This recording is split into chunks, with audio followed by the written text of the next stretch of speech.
And over a period of time, the Starlink system in Ukraine has become the backbone about which the Ukrainian army, the Ukrainian military, has created this massive enterprise of 21st century military innovation. Ukrainian weapons, the ones supplied by the West, HIMARs, the artillery system which was creating havoc, and Javelins, because of this disabling of these signals, they began to miss their targets. And once again, the answer was, without Starlinks, there would be no positioning and communications. And without positioning and communications, there would not be the great effects of dronery that we have seen in Ukraine. जो पहले सिर्फ जहाज कर पाते थे, now every soldier is doing it. So 2 hours, 2 to 3 minutes. This is the value of the space systems. Elon Musk conducts 30 tests a year, fails 29 times, and therefore leapfrogs technology. What should India do? What if I posit to you, viewers, that the new high ground in deterrence and war fighting is space?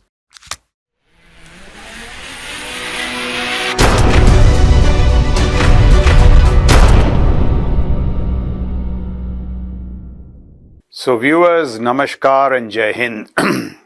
It is great to be back with another episode of On Target. Today we will take a look at the fascinating and rapidly evolving domain of space. So Starlinks, space and national security. Now space is an arena which of course has yielded great societal benefits, spin-offs in the agriculture domain, weather monitoring, disaster management, as an instrument of internet connectivity and commerce.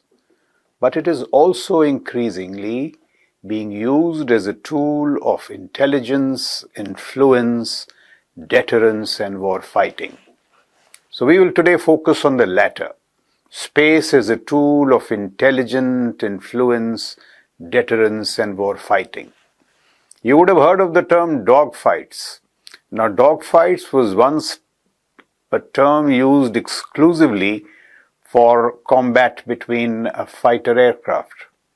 This term, dogfights, is now with the onset of satellite-on-satellite operations by using thrusters to maneuver. This is a phraseology being used increasingly in space. So now you have dogfights in space. It's telling you how space is, as I said, growing as an instrument of intelligence, deterrence and war fighting. Now the growing salience of the domain, therefore, in deterrence and war fighting is not only growing, it is manifestly visible. That also tells us as to how the competition in the strategic military dimension of space is intensifying. We have to understand the phenomena, this whole phenomena of the strategic military dimension in space, prepare for what lies ahead, develop insights. You see, it is a resource, it is a domain of incredible sophistication. So we have to understand it, develop those unique penetrating insights, and thereafter resource the domain and generally, and this is the big point I make, step up our game in space in general, especially in the manner in which it relates to national security. Now the subject is also topical because deals between SpaceX, an American provider of satellite internet services owned by Elon Musk, and Jio and Airtel separately do seem to be on the anvil. Now these deals will be in the commercial communication space. But we will focus on space and national security, as I said. But before that, what is the significance of Starlinks? So let us try and understand it this way. In my view, Starlinks is to space what Google is to search. Now that is as significant and central as it gets. Without Google, the whole value of the internet, the search phenomena will certainly not be available to us. So Starlinks is that central to space. And why is space so salient? What are the linkages between space and national security? I think the best way to understand it is to go to the Ukraine conflict. because the conflict in Ukraine has been a good laboratory and mirror to reflect upon the salience of space. So viewers would recall that within days of the commencement of the conflict in February 2022, the Russians launched massive cyber attacks. Ukraine was virtually internet disabled, to include the disablement of cyber capacities in Ukraine's national security system. And who comes to the rescue of the Ukrainians? Elon Musk. Elon Musk and his Starlink system, the off-grid, high-speed, low-latency internet services enabled Ukraine to keep its internet services going. They were used in the civil space, in the national security system, also in deterrence and war fighting. And over a period of time, the Starlink system in Ukraine has become the backbone about which the Ukrainian army, the Ukrainian military, has created this massive enterprise of 21st century military innovation. It is something that really needs to be understood and admired because it is the first of its kind. And this has led to the most profound changes in the character of war in recorded history. So that is the deep significance of Starlinks. The Russians, after disabling the internet services, they jammed the satellite signals which were coming from the satellites in the higher orbits. And Ukrainian weapons, the ones supplied by the West, HIMARS, the artillery system which was creating havoc, and Javelins, because of this disabling of these signals, they began to miss their targets. And once again, the answer was Starlinks, because Starlinks being in a lower orbit, the signals are more difficult to jam, and by the use of Starlinks, the precisionry of the HIMARS and the Javelins was restored. We all know how Ukraine, a country without an army, used crude drones and jet skis in water, linked them with the Starlink system to not only attack the Russian shipping fleet, but to virtually kick out about 1/3 of Russian warships from Sevastopol. It has allowed Ukraine, a country without a navy, to keep the maritime trade of grains going. And that is so central to Ukraine's economy. Without Starlinks, there would be no positioning and communications. And without positioning and communications, there would not be the great effects of dronery that we have seen in Ukraine.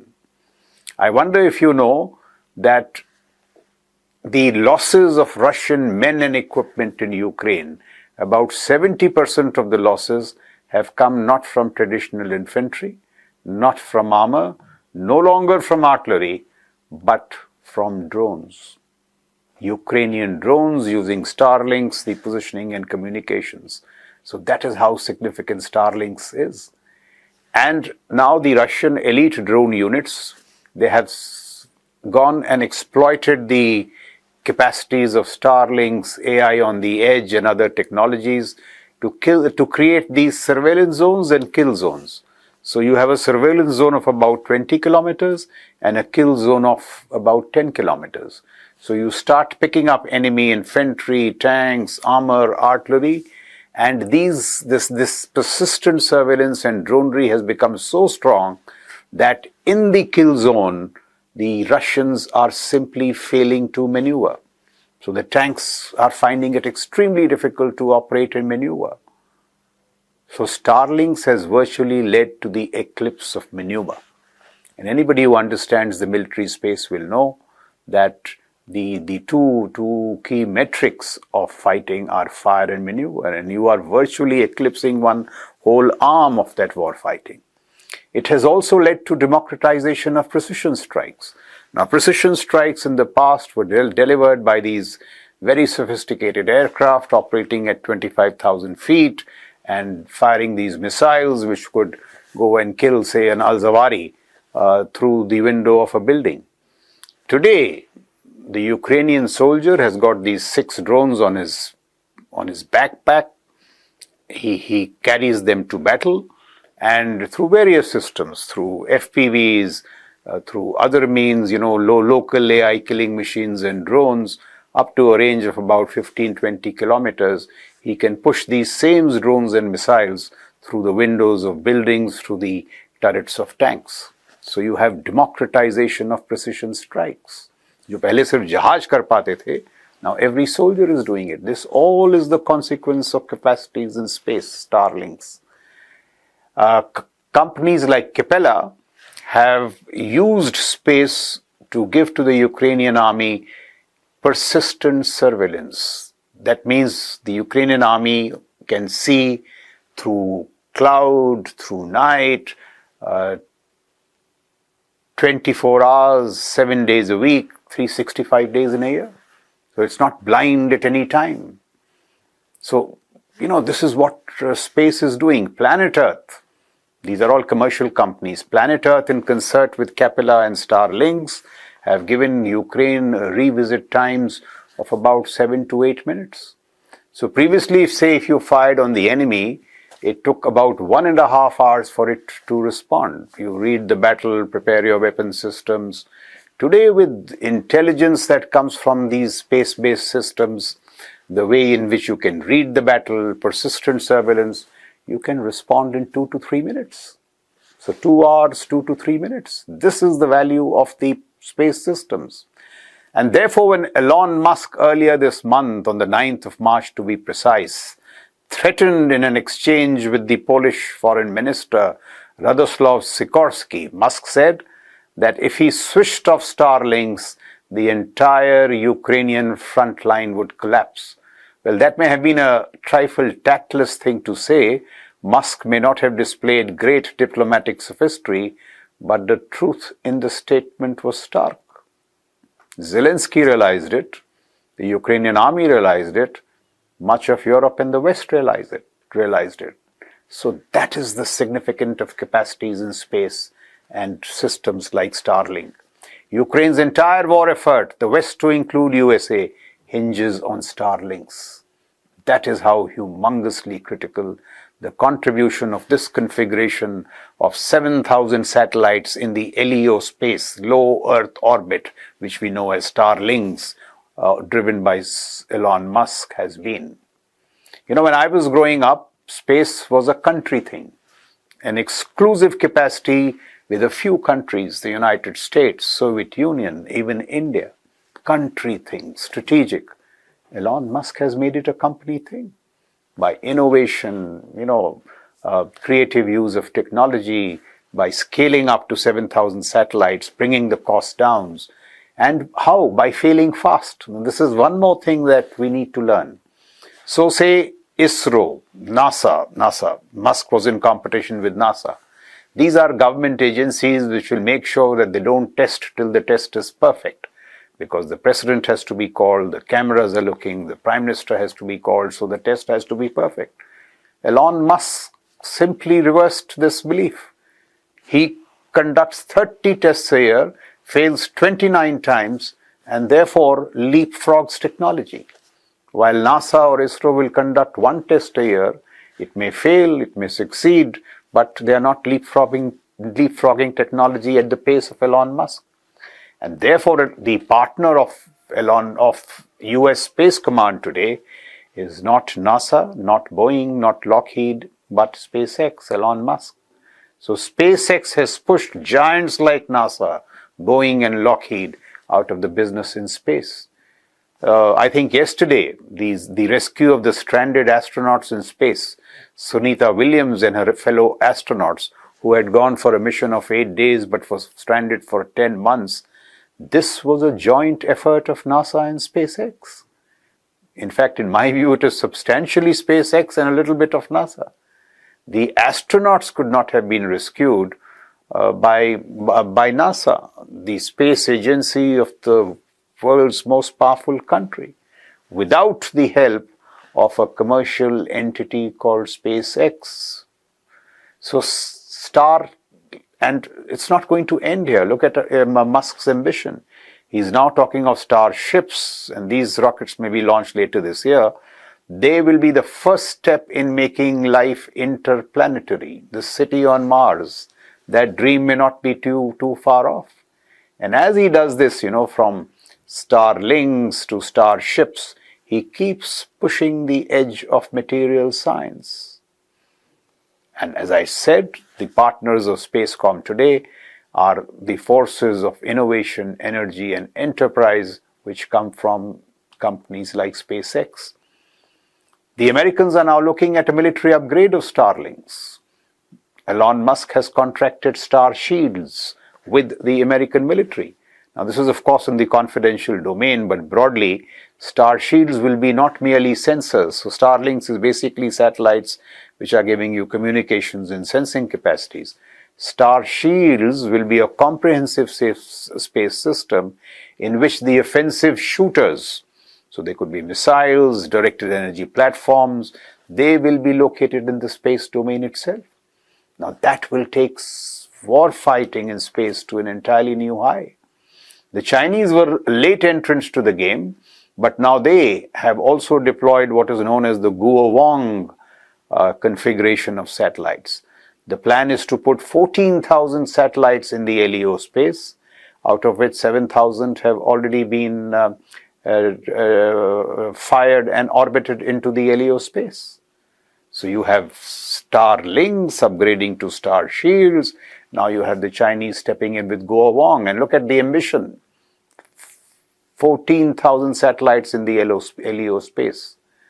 We are also witnessing the concept of shadow satellites. Satellites that will shadow adversary satellites, keep an eye on them, all the intelligence and, keeping adversary orbiting under surveillance. We are seeing the concept of nestling dolls, which are nothing but instruments being used to launch anti-satellite weapons. Satellites are being equipped with grappling arms that can tow another satellite or hold an adversary satellite hostage. So this is what I referred to in the beginning as the onset of dogfighting in space.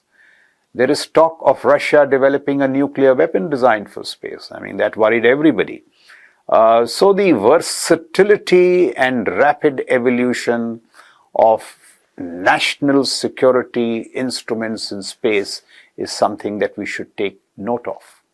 I'm sure the powers that be are, but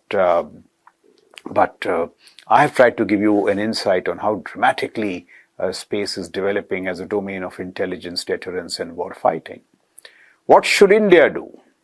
Well, as would have been obvious by what I told you, space superiority now, we used to talk of air superiority, space superiority now is the sine qua non of modern combat, meaning that without having superiority in space, you cannot undertake modern combat.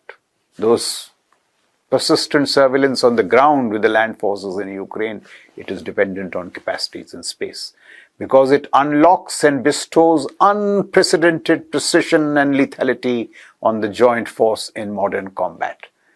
I've explained precision and lethality. So, the precision, of course, leads to lethality, but lethality has a quality of its own. And both of these will not be possible without capacities in space. There used to be a term in land warfare which said that the side which occupies the high ground has advantage in war fighting. So, in an area of operations, if you are occupying the high ground, you can observe the enemy better. Since you observe him better, you will be ahead in intelligence, in what is called as the OODA loop, the observation, orient, decide and act loop. And the side which had the high ground invariably won the battle. What if I posit to you, viewers, that the new high ground in deterrence and war fighting is space? Because everything that happens in influence, deterrence, int, and war fighting on the ground is shaped and empowered by your capacities in space. The way forward, in my view, when it comes to national security capacities, military capacities in space, may not be ISRO. ISRO is, of course, doing a very fine job, but ISRO, the whole satellite configuration and outlook is designed for exploration in space. So the way forward, I think, will be startups like Agnikul, Skyroot, Dhruv Space.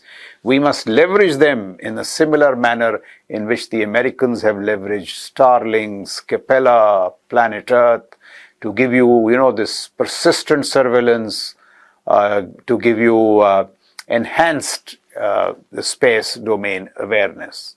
And what we must do with singular focus is from virtual absence in the LEO space.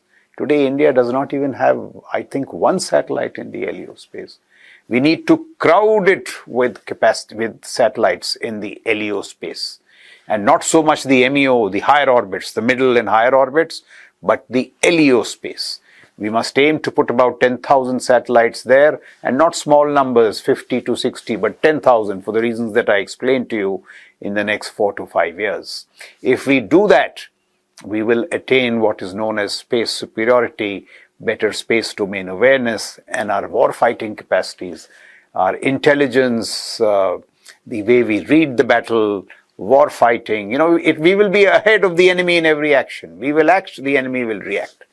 So this is extremely important, and we must also look at some of the other wider issues that I spoke to. Basically, grow our ambitions and resourcing in speed and scale in space, particularly in the LEO space.